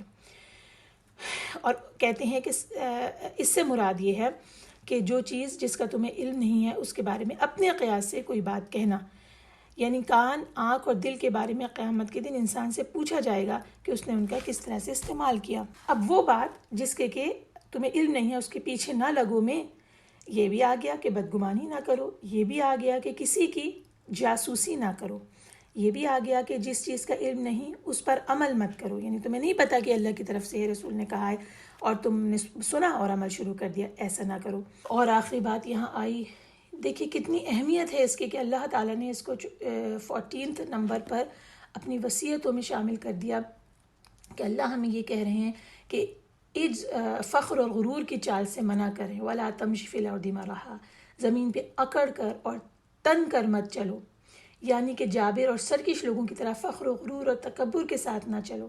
اور آگے بتا دیا بے شک تو زمین کو پھاڑ تو نہیں ڈالے گا، یعنی کہ اپنی اس متکبرانہ پراؤڈ چال کی وجہ سے تم زمین کو ہرگز پھاڑ نہیں سکتے، اور یہ اللہ کو سخت ناپسند ہے۔ قارون کو اسی بنا پر اس کے گھر اور خزانوں سمیت زمین میں دھسا دیا گیا تھا، سورہ قصص میں یہ بات آتی ہے۔ اچھا، اور ایک روایت یہ ہے صحیح مسلم میں کہ ایک شخص، یعنی یہ حدیث کے الفاظ شروع ہوتے ہیں کہ ایک شخص 2 چادریں پہنے اکڑ کر چل رہا تھا کہ اس کو زمین میں دھنسا دیا گیا اور وہ قیامت تک دھنستا چلا جائے گا۔ یہاں حدیث کے الفاظ ختم ہوئے۔ تو یہ بات یاد رکھنی چاہیے کہ اللہ تعالیٰ کو تواضع، عاجزی، ہمبلنس یہ پسند ہے، اور اللہ تعالیٰ کو اکڑ کر چلنا، اکڑ دکھانا بہت سخت ناپسند ہے۔ اللہ تعالیٰ ان تمام باتوں کی برائیوں سے ہمیں بچائے۔ یہاں خود اللہ پاک نے ہم سے کہہ دیا آیت نمبر 38 میں، یہ سارے کام، ان کی برائی آپ کے رب کے نزدیک ناپسندیدہ، یہ جتنے 14 کام آئے اگر ہم ان کے اوپر عمل نہیں کریں گے تو ہمارے رب کو سخت یہ بات ناپسندیدہ ہے۔ اور بتا دیا گیا کہ یہ وہ حکمت کی باتیں ہیں جو آپ کے رب نے آپ کی طرف وحی کی ہیں۔ جو شخص بھی حکمت کی تلاش میں ہو اپنے رب کی ان آیات کے ذریعے حکمت حاصل کرے، کیونکہ حکمت ہمارے رب کی طرف سے اگر ہمیں نہیں ملے گی تو پھر اور کہاں سے ملے گی؟ اگر ہم وہاں سے اسے تلاش کرنے نہیں جائیں گے تو دنیا کی کس یونیورسٹی سے ہمیں حکمت مل سکتی ہے؟ وآخر دعوانا الحمدللہ رب العالمین۔ آج ہم نے سورہ بنی اسرائیل کی آیت نمبر 40 تک کی ترجمہ اور تشریح پہ نگاہ ڈالی ہے۔ انشاءاللہ کل سے 41ویں آیت سے شروع کریں گے۔ السلام علیکم ورحمۃ اللہ وبرکاتہ۔ سبحانک اللہم وبحمدک، نشہد ان لا الہ الا انت، نستغفرک۔ آپ کے سامنے پیش کریں گے مجموعہ 41 سے 52 تک کا، یعنی 41 سے لے کر 52 تک کا ترجمہ آپ کے سامنے پیش کرتی ہوں۔ اور ہم نے اس قرآن میں ہر طرح پھیر کر حقائق کو بیان کیا ہے تاکہ وہ نصیحت پکڑیں، لیکن یہ چیز ان کو نفرت ہی میں زیادہ کرتی ہے۔ کہہ دیجئے اگر اس کے ساتھ اور معبود ہوتے جیسا کہ وہ مشرک کہتے ہیں تو وہ صاحب عرش تک پہنچنے کے لیے ضرور کوئی راہ تلاش کرتے۔ وہ مالک ہے اور وہ مشرک جو کچھ کہتے ہیں اس سے کہیں زیادہ اعلیٰ و برتر ہے، اعلیٰ و بلندتر ہے۔ اس کی تسبیح کرتے ہیں 7 آسمان اور زمین اور جو کچھ ان میں ہے، اور کوئی چیز ایسی نہیں جو اس کی حمد کے ساتھ تسبیح نہ کرتی ہو، لیکن تم ان کی تسبیح کو نہیں سمجھ سکتے۔ بے شک وہ حلم اور مغفرت والا ہے۔ اور جب آپ قرآن پڑھتے ہیں تو ہم آپ کے اور ان لوگوں کے درمیان جو آخرت پر ایمان نہیں لاتے ایک مخفی پردہ ڈال دیتے ہیں، اور ہم نے ان کے دلوں پر پردے ڈال رکھے ہیں تاکہ اسے نہ سمجھ پائیں، اور ان کے کانوں میں ڈانٹ لگا دی ہیں، اور جب آپ قرآن میں اپنے اکیلے رب کا ذکر کرتے ہیں تو وہ نفرت سے اپنی پیٹھ پھیر لیتے ہیں۔ ہم خوب جانتے ہیں کہ وہ کس غرض سے اس قرآن کو سنتے ہیں، جب وہ آپ کی طرف کان لگاتے ہیں اور جب وہ کانا پھوسی کرتے ہیں تب بھی، جبکہ ظالم کہتے ہیں تم جس کا اتباع کرتے ہو وہ تو جادو مارا شخص ہے۔ دیکھیے وہ آپ کے لیے کیسی مثالیں بیان کرتے ہیں، وہ گمراہ ہو گئے لہٰذا وہ راستہ نہیں پا سکتے، اور وہ کہتے ہیں کہ آج جب ہم ہڈیاں اور چورا ہو جائیں گے تو کیا ہم دوبارہ اثر نہ اٹھائے جائیں گے؟ کہیے تم پتھر یا لوہا ہو جاؤ، یا کوئی مخلوق جو تمہارے دلوں میں بڑی معلوم ہو۔ پھر وہ کہیں گے کون ہمیں دوبارہ پیدا کرے گا؟ کہیے وہ جس نے تمہیں پہلی بار پیدا کیا۔ پھر وہ آپ کی طرف اپنے سر ہلائیں گے اور کہیں گے یہ کب ہوگا؟ کہہ دیجئے شاید کہ وہ قریب ہو جس دن وہ یعنی اللہ تمہیں بلائے گا تو تم اس کی حمد کرتے چلے آؤ گے اور تم خیال کرو گے کہ بس تھوڑا عرصہ ہی ٹھہرے ہو۔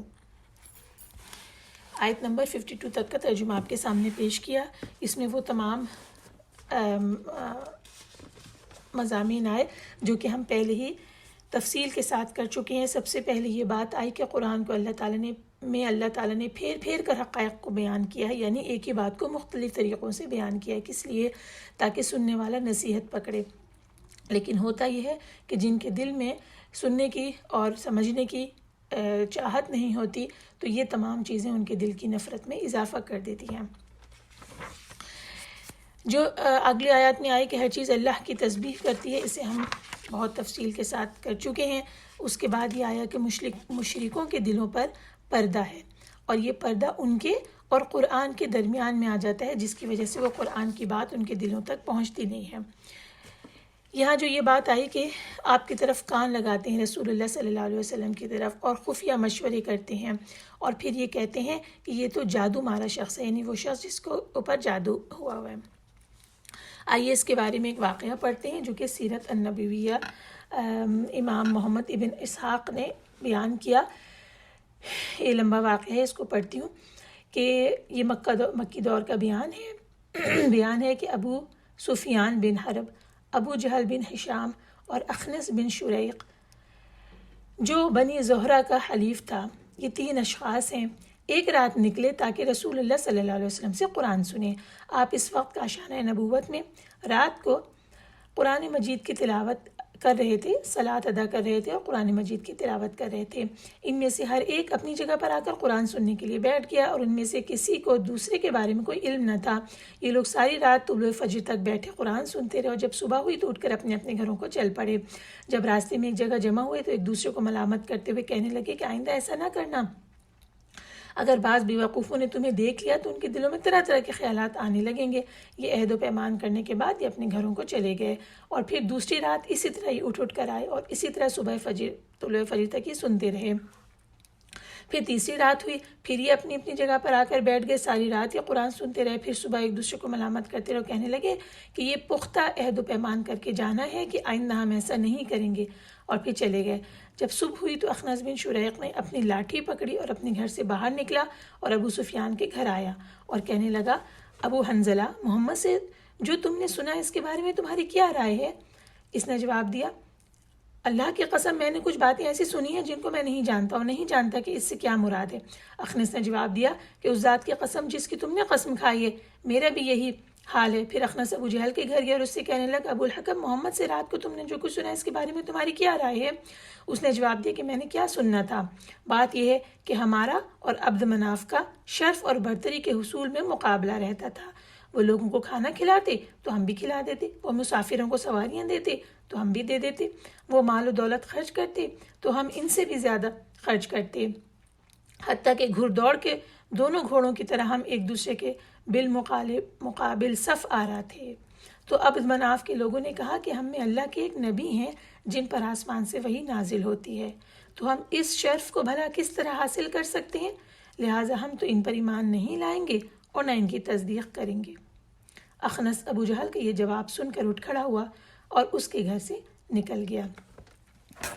یہ واقعہ یہاں ختم ہوتا ہے، اور یہ واقعہ اس بات کی دلیل ہے کہ کس طرح انہوں نے اس کلام کو سننے کے باوجود اس سے منہ موڑا۔ یہ جو ابو جہل کا جواب ہے جو سیرتی کتابوں میں ہم نے پڑھا ہوا ہے، اس سے مراد یہ ہے کہ 2 خاندانوں میں آپس میں مقابلہ چل رہا ہے، تو اب ان کے خاندان کے لوگ تو یہ کہہ رہے ہیں کہ ہم میں نبی آ گیا، تو ظاہر بات ہے یہ دعویٰ تو ہم نہیں کر سکتے، لہٰذا اپنے خاندان کو نیچے دکھانے کے لیے ہم ان کے نبی کو بالکل نہیں مانیں گے۔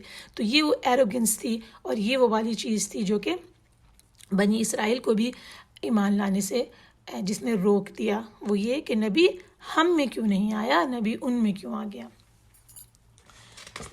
اس کے بعد جو اگلا مجموعہ ہے وہ 53 سے ہم آگے پڑھتے ہیں، آیت نمبر 53 سے آگے چلتے ہیں۔ اور میرے بندوں سے کہہ دیجئے کہ وہ بات کہیں جو احسن ہو، بے شک شیطان ان کے درمیان فساد ڈالتا ہے، بلا شبہ شیطان انسان کا کھلا دشمن ہے۔ تمہارا رب تمہیں بہتر جانتا ہے، اگر وہ چاہے تو تم پر رحم کرے اور اگر چاہے تو تمہیں عذاب دے، اور ہم نے آپ کو ان پر ذمہ دار بنا کر نہیں بھیجا ہے اور آپ کا رب انہیں خوب جانتا ہے جو آسمانوں اور زمین میں ہے، اور یقیناً ہم نے بعض نبیوں کو بعض پر فضیلت دی ہے، اور ہم نے داؤد کو زبور دی۔ کہہ دیجئے پکارو جنہیں تم اس کے سوا معبود سمجھتے ہو، نہ تو وہ تم سے کسی تکلیف کو ہٹانے کا کوئی اختیار رکھتے ہیں اور نہ اسے بدلنے کا۔ جنہیں یہ مشرک لوگ پکارتے ہیں وہ تو خود اپنے رب تک پہنچنے کا وسیلہ ڈھونڈتے ہیں کہ ان میں سے کون اللہ سے قریب تر ہو سکتا ہے، اور وہ اس کی رحمت کی امید رکھتے ہیں اور اس کے عذاب سے ڈرتے ہیں۔ بلا شبہ آپ کے رب کا عذاب ڈرنے کی چیز ہے، اور کوئی بستی ایسی نہیں جسے ہم یوم قیامت سے پہلے ہلاک نہ کریں یا اسے شدید عذاب نہ دیں۔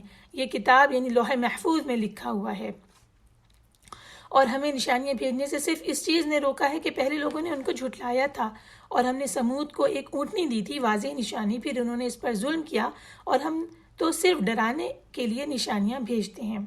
اور یاد کریں جب ہم نے آپ سے کہا بے شک آپ کے رب نے لوگوں کا احاطہ کر رکھا ہے، اور ہم نے آپ کو معراج میں جو مشاہدہ کرایا اسے لوگوں کے لیے بس ایک فتنہ ہی بنا دیا، اور اس درخت یعنی زقوم کو بھی جس پر قرآن میں لعنت کی گئی، اور ہم انہیں ڈراتے ہیں تو ان کی سرکشی اور زیادہ ہو جاتی ہے۔ یہ ہم نے آیت نمبر 60 تک کا ترجمہ آپ کے سامنے پیش کیا۔ اب دیکھیے کہ آیت نمبر 53 میں کیا کہا جا رہا ہے کہ اور میرے بندوں سے کہہ دیجئے کہ وہ بات کہیں جو احسن ہو۔ بے شک شیطان ان کے درمیان فساد ڈالتا ہے، بلا شبہ شیطان انسان کا کھلا دشمن ہے۔ اس کے بارے میں یہ بات لکھی جا رہی ہے کہ یہاں اللہ تعالیٰ نے اپنے بندے رسول اللہ صلی اللہ علیہ وسلم سے مخاطب ہو کر فرمایا کہ آپ مومن بندوں کو حکم دے دیے کہ جب گفتگو کریں تو احسن کریں، یعنی پاکیزہ شائستہ احسن انداز میں کریں۔ اگر وہ اس طرح کی گفتگو نہیں کریں گے تو شیطان بری باتوں سے ان میں فساد اور لڑائی جھگڑا پیدا کر دے گا، کیونکہ وہ تو آدم علیہ السلام کے زمانے سے انسان کا دشمن ہے۔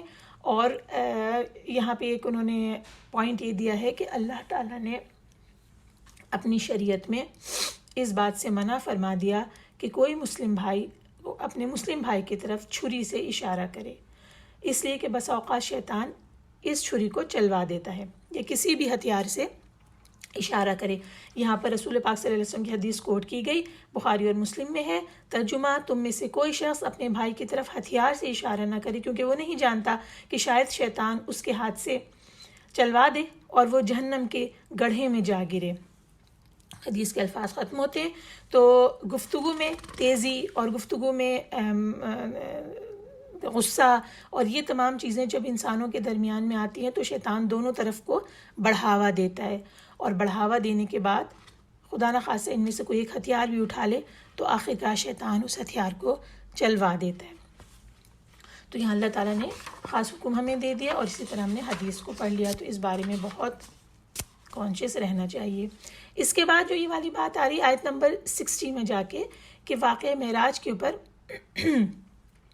واقعہ معراج خود پورا کا پورا لوگوں کے لیے آزمائش تھا، یہ ہم کر ہی چکے ہیں پہلی آیت میں، لیکن اس میں خاص بات آئی کہ وَالشَّجَرَةَ الْمَلْعُونَةَ فِي الْقُرْآنِ، یہ کون سا ملعون شجر ہے؟ تو یہاں لکھا ہوا ہے کہ یہ واقعہ آزمائش اور فتنہ تھا کافروں کے لیے، اور ملعون درخت سے مراد تھوہر کا درخت ہے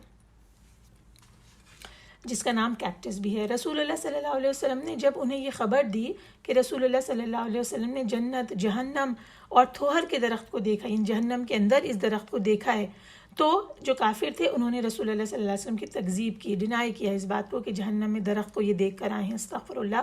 ابو جہل ملعون کہنے لگا کہ میرے پاس کھجور اور پنیر لاؤ، پھر وہ ان دونوں کو ملا کر کھانے لگا اور کہنے لگا کھاؤ، ہم اس کے سوا کسی اور زقوم کو نہیں جانتے۔ کیا مطلب ہو اس بات کا؟ یعنی کہ اس نے مذاق بنایا کہ زقوم تو یہ ہوتا ہے، چلو ہم کھا لیتے ہیں اگر یہ ایسی چیز ہے، اور اس بات سے ہنسی اڑائی کہ جہنم کے اندر کوئی درخت کیسے نکل سکتا ہے۔ تو یہ اللہ تعالیٰ نے یہ والی بات ان کے لیے آزمائش بنا دی، اور جو مومن ہیں انہوں نے رسول پاک صلی اللہ علیہ وسلم کی کہی گئی ہر بات پر سر تسلیم خم کیا اور ایمان لے آئے، کہ جیسا کہ رسول اللہ صلی اللہ علیہ وسلم نے کہا ہے وہی کچھ ہے جو کچھ انہوں نے جہنم میں دیکھا وہی کچھ وہاں موجود ہے، اور جو کچھ انہوں نے جنت میں دیکھا وہ سب کچھ وہاں موجود ہے۔ آئیے اب 61 آیت سے 70 آیت تک کا ترجمہ پڑھتے ہیں۔ اور جب ہم نے فرشتوں سے کہا آدم کو سجدہ کرو تو ابلیس کے سوا ان سب نے سجدہ کیا۔ وہ بولا کیا میں اسے سجدہ کروں جسے تو نے مٹی سے پیدا کیا ہے؟ کہنے لگا بھلا دیکھ تو اسے جسے تو نے مجھ پر فضیلت دی ہے، اگر تو مجھے یوم قیامت تک ڈھیل دے تو تھوڑے لوگوں کے سوا میں اس کی تمام نسل کی جڑ کاٹ دوں گا۔ اللہ نے فرمایا جا پھر ان میں سے جو تیرا اتباع کرے گا تو بلا شبہ تمہاری سزا جہنم ہے، پوری پوری سزا، اور ان میں سے جن پر بھی تیرا بس چل سکے انہیں اپنی آواز سے بہکا لے، اور ان پر اپنے سوار اور پیادے چڑھا لا، اور مال اور اولاد میں ان کا شریک بن جا، اور انہیں جھوٹے وعدے دے، اور شیطان تو انہیں بس فریب ہی کا وعدہ دیتا ہے۔ بے شک میرے بندوں پر تیرا کوئی زور نہیں، اور آپ کا رب کافی ہے کارساز۔ تمہارا رب تو وہ ہے جو تمہارے لیے سمندر میں کشتی چلاتا ہے تاکہ تم اس کا فضل تلاش کرو، بے شک وہ تم پر بڑا رحیم ہے۔ اور جب سمندر میں تمہیں کوئی تکلیف پہنچے تو تم ان کو جنہیں اللہ کے سوا پکارتے ہو بھول جاتے ہو، پھر جب وہ اللہ تمہیں خشکی کی طرف نجات دیتا ہے تو تم منہ موڑ لیتے ہو، اور انسان بڑا ہی ناشکرا ہے۔ کیا پھر تم اس سے بے خوف ہو گئے ہو کہ وہ تمہیں خشکی کی جانب زمین میں دھنسا دے یا تم پر سنگریزوں والی سخت آندھی بھیج دے، پھر تم اپنے لیے کوئی کارساز نہ پا سکو؟ کیا تم بے خوف ہو گئے ہو کہ وہ تمہیں دوبارہ اس سمندر میں دھکیل دے، پھر تم پر طوفانی ہوا بھیجے تو وہ تمہارے کفر کے سبب تمہیں غرق کر دے، پھر تم اپنے لیے ہمارے خلاف اس پر کوئی ہمارا پیچھا کرنے والا بھی نہ پاؤ۔ اور بلا شبہ یقیناً ہم نے بنی آدم کو عزت دی ہے، اور انہیں بر و بحر میں سواریاں دی ہیں، اور انہیں پاکیزہ چیزوں میں سے رزق دیا، اور انہیں اپنی کثیر مخلوقات پر بڑی فضیلت دی جنہیں ہم نے پیدا کیا۔ اب ان کی تشریح کی طرف آئیے۔ دیکھیے شروع میں تو ابلیس اور آدم علیہ السلام والا قصہ ہے، اور شیطان نے کس طرح سے چیلنج کیا تھا، یہ وہ ہے ساری بات۔ اور کان الانسان کفورا، کہ انسان بڑا ناشکرا ہے۔ اللہ تعالیٰ سے دعا کرنی چاہیے کہ اللہ تعالیٰ ہمیں شکر گزار لوگوں میں بنا دے۔ پھر کشتی کا واقعہ ہے جو کہ ہم نے پہلے بھی پڑھا ہے، اور اللہ تعالیٰ نے یہ بتا دیا کہ اگر وہ اس وقت کشتی اور آندھی سے تمہیں نکال کر خشکی پر لا سکتا ہے تو وہی رب دوبارہ تمہیں اس آندھی کی نظر کر سکتا ہے۔ بچانے والا تو صرف وہی ہے، وکیل تو صرف وہی ہے۔ تمہیں یہ بات سمجھ میں کیوں نہیں آتی؟ اور یہ والی جو آیت ہے، آیت نمبر 70، یہ انسانوں کے لیے بڑی پیاری آیت ہے، اور اس کو پڑھنے کے بعد بڑی خوبصورت فیلنگز آتی ہیں دل میں کہ اللہ تعالیٰ نے کہا وَلَقَدْ كَرَّمْنَا بَنِي آدَمَ، کہ اللہ تعالیٰ نے تکریم کی ہے یہاں پہ بنی آدم کی، وہ جسے اس نے اپنے ہاتھوں سے پیدا کیا، اللہ نے خود اس کی تکریم کی ہے، اور سب اس کے آگے ریزنز بتائیں۔ یہاں پہ لکھا ہوا ہے کہ انسان کے شرف اور فضل کا بیان آ رہا ہے۔ اللہ تعالیٰ فرما رہے ہیں کہ اس نے بنی آدم کو یہ شرف عطا کیا اور عزت بخشی کہ انہیں بہترین، احسن اور اکمل شکل میں پیدا کیا، یعنی اس کا مطلب یہ کہ بیسٹ شیپ میں اللہ تعالیٰ نے پیدا کیا۔ سورہ 3 میں ہے لَقَدْ خَلَقْنَا الْإِنسَانَ فِي أَحْسَنِ تَقْوِيمٍ، البتہ تحقیق ہم نے انسان کو بہت اچھی صورت میں پیدا کیا ہے۔ یہاں تفسیر میں لکھا ہے کہ انسان اپنے دونوں پاؤں پر سیدھا چلتا ہے، اپنے دونوں ہاتھ سے کام کرتا ہے، جبکہ دیگر حیوانات 4 پاؤں پہ چلتے ہیں اور اپنے منہ سے کھاتے ہیں۔ پھر اللہ نے انسان کو کان، آنکھ اور دل عطا کیے کہ وہ ان سب سے دیکھتا ہے، سنتا ہے، سمجھتا ہے، فائدہ اٹھاتا ہے، چیزوں میں فرق کرتا ہے۔ پھر اللہ تعالیٰ نے اس کو خواص دیے، اسپیشلٹیز دیں، اور دینی اور دنیاوی امور میں اس کے لیے نفع اور نقصان کو پہچاننے کا شعور دیا۔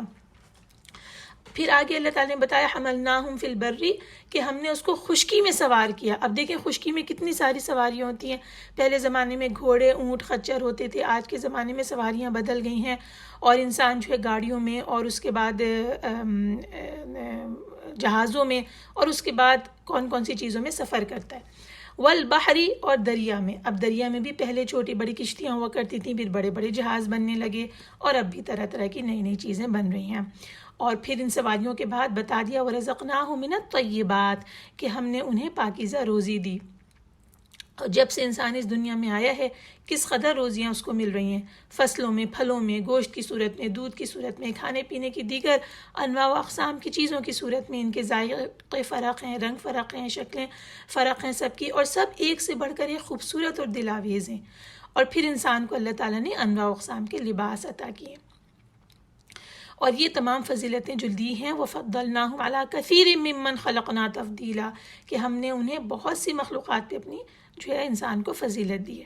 اللہ ہی نے ساری مخلوقات کو پیدا کیا، یہ حیوانات اور جتنی چیزیں، ان سب پہ اللہ نے انسان کو فضیلت دی ہے۔ تو لکھا ہے کہ اس آیت کریمہ سے یہ استدلال کیا گیا ہے، یعنی دلیل دی گئی اس بات کی کہ انسان کی جو یہ جنس ہے، جنس بشر جو ہے، یہ فرشتوں کی جنس سے بھی افضل ہے۔ یہاں پر اللہ تعالیٰ کا بے انتہا شکر ادا کرتے ہیں، الحمدللہ رب العالمین، اور اللہ تعالیٰ سے دعا کرتے ہیں کہ اللہ تعالیٰ ہمیں اپنے اس شرف اور اس فضیلت کی حفاظت کرنے کی توفیق عطا فرمائے، اور ہمیں جو ہے وہ اسفل السافلین میں شامل نہ کرے، آمین یا رب العالمین۔ آئیے اب 71 سے 84 تک کے ترجمے کا مطالعہ کرتے ہیں۔ بسم اللہ الرحمن الرحیم۔ جس دن ہم تمام انسانوں کو ان کے امام کے ساتھ بلائیں گے، پھر جسے اس کا اعمال نامہ اس کے دائیں ہاتھ میں دیا گیا تو وہ اپنا اعمال نامہ پڑھیں گے، اور ان پر گٹھلی کے دھاگے برابر ظلم نہ ہوگا، اور جو اس دنیا میں اندھا رہا وہ آخرت میں بھی اندھا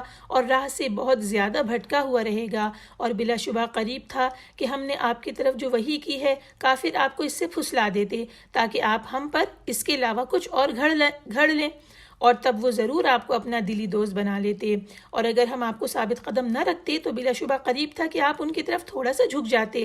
اگر ایسا ہوتا تو ہم آپ کو زندگی میں بھی اور موت کے بعد بھی دگنا عذاب چکھاتے، پھر آپ اپنے لیے ہمارے خلاف کوئی مددگار نہ پاتے۔ اور وہ آپ کو یہ زمین یعنی مکہ سے اکھاڑنے ہی لگے تھے کہ آپ کو یہاں سے نکال دیں، اور تب آپ کے پیچھے وہ تھوڑا ہی ٹھہر پاتے ان رسولوں کے طریقے کی مانند جنہیں ہم نے آپ سے پہلے بھیجا، اور آپ ہمارے طریقے میں کوئی تبدیلی نہ پائیں گے۔ ابھی آیت نمبر 77 کے ترجمے تک میں رکی ہوں، اور میں یہاں پر 2-3 چیزیں آپ کے سامنے پیش کرنا چاہتی ہوں۔ یہاں اللہ تعالیٰ بیان فرما رہے ہیں آیت 71 میں کہ وَلَا يُظْلَمُونَ فَتِيلًا، اور ان پر کھجور کی گٹھلی کے دھاگے برابر بھی ظلم نہ ہوگا۔ تو لکھا ہوا ہے کہ فتیل اس لمبے سے دھاگے کو کہتے ہیں جو کھجور کی گٹھلی کے اوپر لگا ہوا ہوتا ہے، اتنی سی مقدار کے برابر بھی ظلم نہیں ہوگا۔ اور یہ ایمان کا ایک حصہ ہے کہ ہمیں اس بات پر ایمان رکھنا ہے کہ اللہ تعالیٰ کسی پر ذرا برابر ظلم نہیں کریں گے۔ پھر 72 میں یہ آ رہا ہے کہ جس دن ہم تمام انسانوں کو ان کے امام کے ساتھ بلائیں گے۔ یہاں اس بارے میں ایک طویل حدیث لکھی ہوئی ہے، وہ آپ کے سامنے اس کا ترجمہ رکھتی ہوں۔ یہ جامعہ ترمذی کی حدیث ہے۔ الفاظ شروع ہوتے ہیں: ایک شخص کو بلایا جائے گا اور اس کا نام اعمال اس کے دائیں ہاتھ میں دیا جائے گا، اس کے جسم کو 60 ہاتھ بڑھا دیا جائے گا، اس کے چہرے کو منور کر دیا جائے گا، اور اس کے سر پر چمکدار موتیوں کا تاج رکھ دیا جائے گا۔ وہ اپنے ساتھیوں کی طرف جائے گا اور وہ اسے دور ہی سے دیکھ لیں گے اور کہیں گے کہ اے اللہ، اسے ہمارے پاس لیا اور اس کے بارے میں ہمیں برکت عطا فرما۔ وہ ان کے پاس آ جائے گا اور ان سے کہے گا تم خوش ہو جاؤ، تم میں سے ہر شخص کے لیے اسی طرح عزت افزائی ہے، اور جو کافر ہوگا تو اس کا چہرہ سیاہ پڑ جائے گا۔ اس کے جسم کو حضرت آدم علیہ السلام کی طرح 60 ہاتھ بڑھا دیا جائے گا اور اسے بھی تاج پہنا دیا جائے گا۔ چنانچہ اس کے ساتھی جب اسے دیکھیں گے تو کہیں گے ہم اس کے شر سے پناہ چاہتے ہیں، اے اللہ اسے ہمارے پاس نہ لانا۔ مگر وہ ان کے پاس آ جائے گا تو یہ کہیں گے اے اللہ اسے ذلیل و رسوا کر دے۔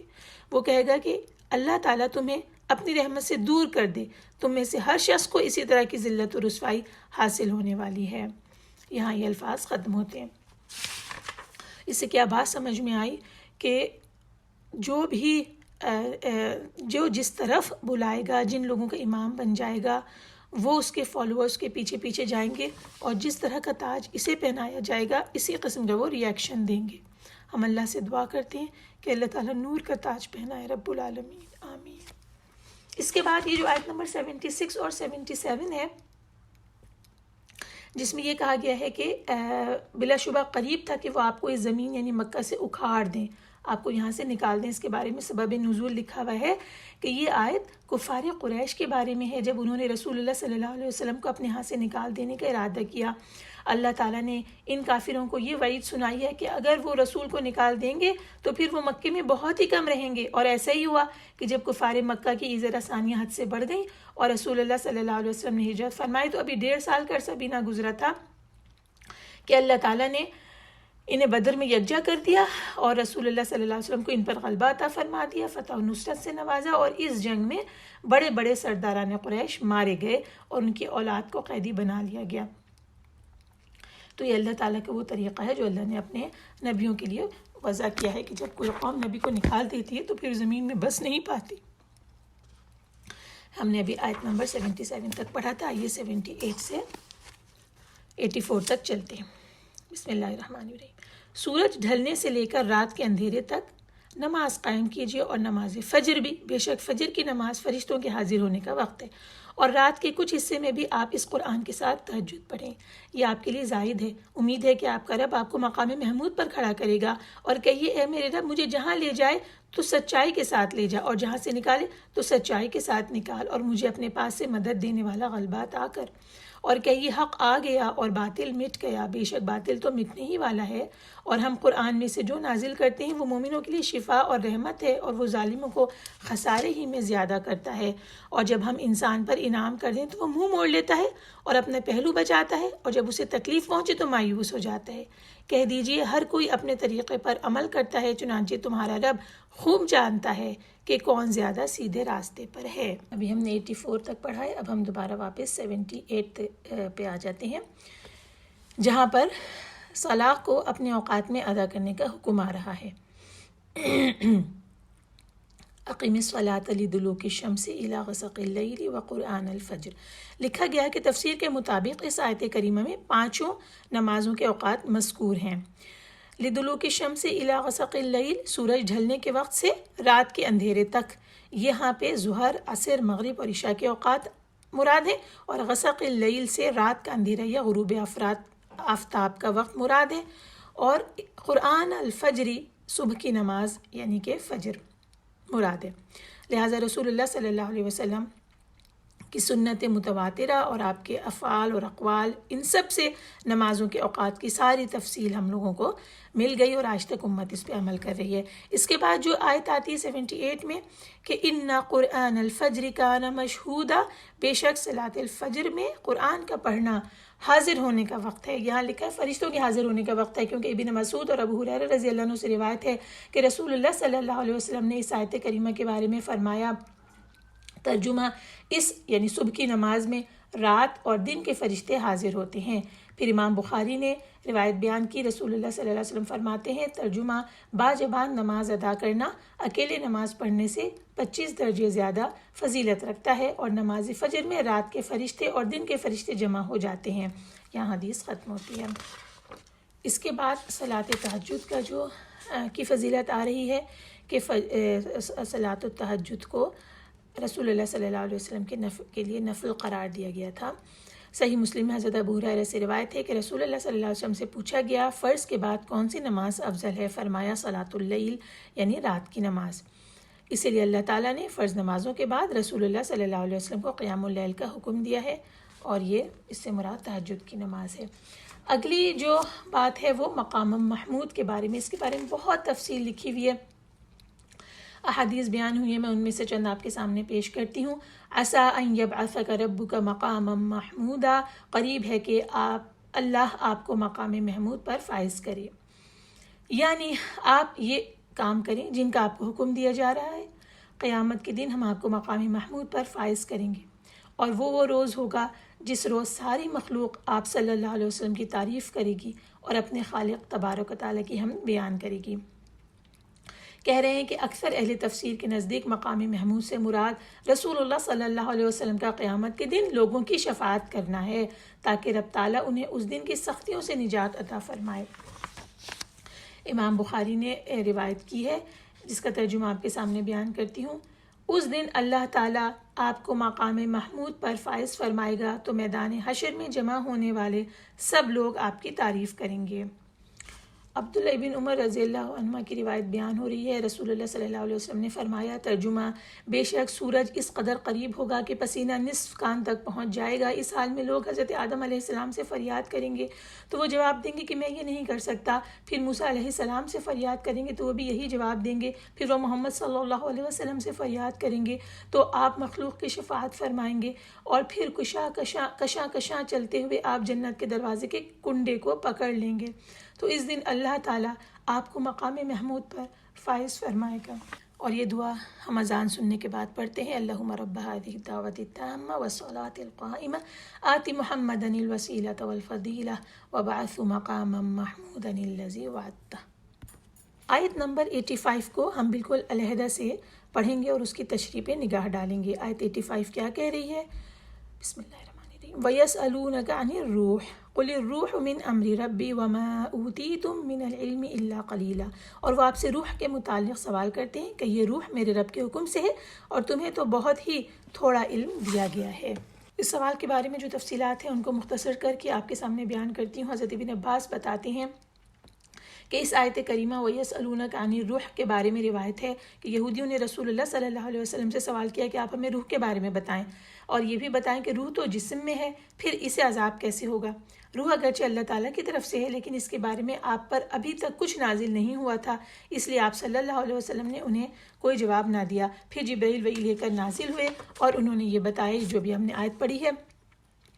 نبی کریم صلی اللہ علیہ وسلم نے انہیں یہ جواب دے دیا، تو یہ یہودی کہنے لگے کہ آپ کے پاس یہ جواب لے کر کون آیا ہے؟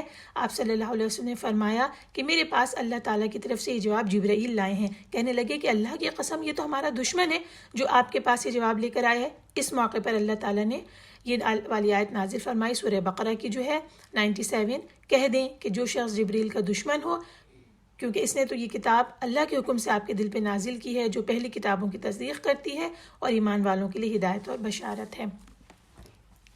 تو یہاں یہ بات آتی ہے۔ اس کے بعد روح کے بارے میں جواب کیا ملا، جو وہ سوال پوچھے تھے اس کا جواب کیا ملا؟ مختصراً یہاں یہ لکھا ہے کہ روح وہ لطیف شے ہے جو کسی کو نظر تو نہیں آتی، لیکن ہر جاندار کی قوت اور توانائی اسی روح کے اندر ہے۔ اس کی حقیقت اور ماہیت کیا ہے؟ یعنی کہ یہ کس طریقے سے بنی ہوئی ہے، کیا اس کا مادہ ہے، کیا میٹر ہے؟ کہتے ہیں کہ یہ کوئی نہیں جانتا، اور اللہ نے اس آیت کریمہ میں بتا دیا کہ تمہارا علم اللہ کے علم کے مقابلے میں بہت قلیل ہے، بہت کم ہے، اور یہ روح جس کے بارے میں تم پوچھ رہے ہو اس کا علم تو اللہ نے انبیاء سمیت کسی کو بھی نہیں دیا ہے، لہٰذا اتنا سمجھو کہ یہ میرے رب کا حکم ہے، میرے رب کا امر ہے، یا میرے رب کی شان میں سے ہے جس کی حقیقت کو صرف وہی جانتا ہے۔ تو ہم بھی اس بات پر ایمان لاتے ہیں کہ یہ روح، اس کی حقیقت اللہ پاک جانتے ہیں، اور جتنا ہمیں اللہ نے بتا دیا اس کے اوپر ہم ایمان رکھتے ہیں۔ اس کے بعد آیت نمبر 86 سے آگے پڑھتے ہیں۔ اور اگر ہم چاہیں تو اسے ضرور لے جائیں، اور جو کچھ ہم نے آپ کی طرف وحی کی ہے پھر آپ اس پر ہمارے مقابلے میں اپنا کوئی حمایتی نہ پائیں گے سوائے آپ کے رب کی رحمت کے، بے شک آپ پر اس کا فضل بہت زیادہ ہے۔ کہہ دیجئے اگر تمام انسان اور جن مل کر اس قرآن کی مثل لانا چاہیں تو اس کی مثل نہ لا سکیں گے، اگرچہ وہ ایک دوسرے کے مددگار بھی بن جائیں، اور بلا شبہ ہم نے اس قرآن میں ہر مثال پھیر پھیر کر بیان کی ہے، پھر بھی اکثر لوگ ناشکرے ہوئے بغیر نہیں رہتے، اور وہ بولے ہم تجھ پر ہرگز ایمان نہیں لائیں گے حتیٰ کہ تو ہمارے لیے زمین سے چشمہ جاری کر دے، یا تیرے لیے کھجوروں اور انگوروں کا ایک باغ ہو، پھر تو اس باغ کے درمیان جگہ جگہ نہریں جاری کر دے، یا تو آسمان ٹکڑے ٹکڑے کر کے ہم پر گرا دے جیسا کہ تو کہا کرتا ہے، یا اللہ کو اور فرشتوں کو سامنے لیا، یا تیرے لیے سونے کا گھر ہو، یا تو آسمان پر چڑھ جائے اور ہم تیرے چڑھنے پر ایمان نہ لائیں گے حتیٰ کہ تو ہم پر ایک کتاب اتار لائے جسے ہم پڑھیں۔ کہیے میرا رب پاک ہے، میں تو بس ایک بشر رسول ہوں، اور لوگوں کے پاس ہدایت آ جانے کے بعد ان کو ایمان لانے سے صرف اس چیز نے روکا کہ انہوں نے کہا کیا اللہ نے بشر رسول بھیجا ہے؟ کہہ دیجئے اگر زمین میں فرشتے ہوتے جو یہاں مطمئن ہو کر چلتے پھرتے تو ہم ان پر آسمان سے کوئی فرشتہ ہی رسول بنا کر نازل کرتے۔ کہہ دیجئے میرے اور تمہارے درمیان بطور گواہ اللہ کافی ہے، بے شک وہ اپنے بندوں سے باخبر اور انہیں دیکھنے والا ہے، اور جسے اللہ ہدایت دے تو وہی ہدایت یافتہ ہے، اور جسے وہ گمراہ کرے تو ان کے لیے آپ اس کے سوا کوئی دوست ہرگز نہ پائیں گے، اور ہم انہیں یوم قیامت اوندھے منہ اندھے گونگے اور بہرے اٹھائیں گے، ان کا ٹھکانہ جہنم ہوگا، جب وہ بجھنے لگے گی تو ہم ان کے لیے اور بھڑکا دیں گے، یہ ان کی سزا ہے کیونکہ انہوں نے ہماری آیات کا انکار کیا اور کہا کیا جب ہم ہڈیاں اور چورا ہو جائیں گے تو کیا یقیناً ہم دوبارہ ازسر نو اٹھائے جائیں گے؟ کیا انہوں نے نہیں دیکھا کہ بے شک جس اللہ نے آسمان اور زمین تخلیق کیے وہ اس پر قادر ہے کہ ان جیسے پھر تخلیق کر دے، اور اللہ نے ان کے لیے ایک وقت مقرر کیا ہے جس میں کوئی شک نہیں، لیکن ظالم انکار کیے بغیر نہیں رہتے۔ کہہ دیجئے اگر تم میرے رب کی رحمت کے خزانوں کے مالک ہوتے تو اس وقت تم انہیں خرچ ہو جانے کے ڈر سے ضرور روک لیتے، اور انسان نہایت بخیل ہے۔ ہم نے آیت نمبر 100 تک کا ترجمہ پیش کیا ہے۔ اس میں یہ دیکھ لیے کہ کس طرح انہوں نے پے در پے نشانیوں کا مطالبہ کیا، اور اس پر بھی ہٹ دھرمی یہ کہ یہ لے آؤ یہ لے آؤ یہ لے آؤ، اور اس کے باوجود بھی ہم ایمان نہ لائیں گے جب تک تم ایک کتاب اتار کر ہمارے سامنے نہ لے آؤ۔ ان ساری بیہودہ باتوں کے جواب میں کیا کہا جا رہا ہے؟ قل سبحان ربی هل كنت الا بشرا رسولا، کہہ دیجیے کہ میرا رب تو پاک ہے، میں تو بس ایک بشر رسول ہوں، انسان ہوں، اللہ کی طرف سے پیغام لے کر آئی ہوں، یہ سارے کے سارے اختیارات تو میرے پاس نہیں ہے کہ میں یہ سب کچھ لے کر آؤں۔ پھر وہی بات کہ انسان کیوں آیا، فرشتہ کیوں نہیں آیا، اس کے اوپر ہم پیچھے کلام کر چکے ہیں، تو لہٰذا یہ بتا دیا گیا ہے کہ جس کے دل میں گمراہی ہے اور جس کے دل میں ایمان لانا نہیں ہے، وہ ایمان لا کر نہیں دے گا، چاہے کتنی بھی نشانیاں اس کے سامنے ہی آ جائیں، پھر اس کے بعد اس کا ٹھکانہ جہنم ہوگا۔ ایک بات یہاں بہت امپورٹنٹ آ گئی کہ انسان کی طبیعت میں بخل ہے، خرچ نہ کرنا، اور کیوں نہیں خرچ کرتا ہے وہ، کیونکہ اس کا ڈر اس کو ہوتا ہے کہ وہ فقیر نہ ہو جائے، کہ اللہ تعالیٰ کی کوالٹیز میں سے ہے جود و کرم اور احسان اور زیادہ سے زیادہ خرچ کرنا۔ یہ حدیث کا ترجمہ آپ کے سامنے پیش کرتی ہوں۔ اللہ تعالیٰ کا ہاتھ اس قدر بھرا ہوا ہے کہ رات دن خرچ کرنا بھی اسے کم نہیں کر سکتا۔ بھلا دیکھو تو صحیح کہ اللہ تعالیٰ نے آسمانوں اور زمین کی تخلیق کے وقت سے لے کر اب تک کتنا خرچ کیا ہے، مگر اس قدر بے حد و حساب خرچ کرنے کے باوجود اس کے دائیں ہاتھ کے خزانے میں کوئی کمی نہیں آئی ہے۔ حدیث کے الفاظ یہاں ختم ہوتے ہیں۔ اس صورت کے آخری مجموعہ کی طرف چلتے ہیں۔ بسم اللہ الرحمن الرحیم۔ اور ہم نے موسیٰ کو 9 کھلی نشانیاں دی، چنانچہ اب بنی اسرائیل سے پوچھیں۔ جب وہ ان کے پاس آیا تو فرعون نے اس سے کہا، اے موسیٰ، بے شک میں تجھے سحر زدہ سمجھتا ہوں۔ اس نے کہا، تو یقیناً جان چکا ہے کہ یہ چیزیں آسمان اور زمین کے رب ہی نے بصیرت بنا کر غور کرنے کے لیے نازل کی ہیں، اور اے فرعون، میں تو تجھے ہلاک کیا ہوا سمجھتا ہوں۔ پھر فرعون نے ارادہ کیا کہ انہیں اس زمین سے اکھاڑ دے، تو ہم نے اسے اور اس کے سب ساتھیوں کو غرق کر دیا، اور اس کے بعد ہم نے بنی اسرائیل سے کہا کہ اس زمین میں رہو، پھر جب آخرت کا وعدہ آئے گا تو ہم تم سب کو سمیٹ لائیں گے، اور ہم نے اس یعنی قرآن کو حق کے ساتھ نازل کیا ہے، اور یہ حق کے ساتھ نازل ہوا، اور ہم نے آپ کو صرف بشارت دینے والا اور ڈرانے والا بنا کر بھیجا ہے، اور قرآن کو ہم نے تھوڑا تھوڑا اتارا تاکہ آپ اسے لوگوں کو ٹھہر ٹھہر کر سنائیں، اور ہم نے اسے بتدریج ہی نازل کیا ہے۔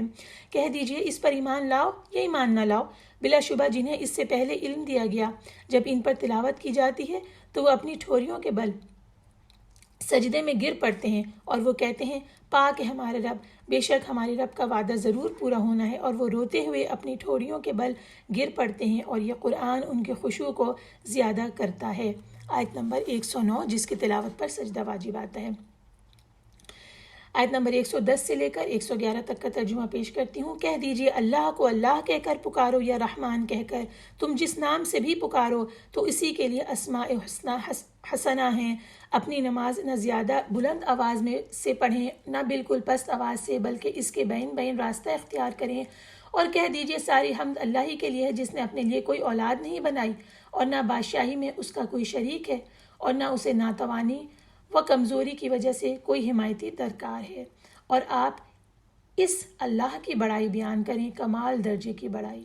آیت نمبر 109 پر جہاں سجدہ آ رہا ہے، یہاں ان لوگوں کا بیان آ رہا ہے جو کہ پچھلے اہل کتاب ہیں، اور جب انہیں قرآن سنایا جاتا ہے تو انہیں اس کی سچائی کے اوپر دل ان کا آمادہ ہو جاتا ہے، اور وہ اپنے ٹھوریوں کے بل سجدے میں گر جاتے ہیں اور رو رہے ہوتے ہیں اور خشوع کر رہے ہوتے ہیں۔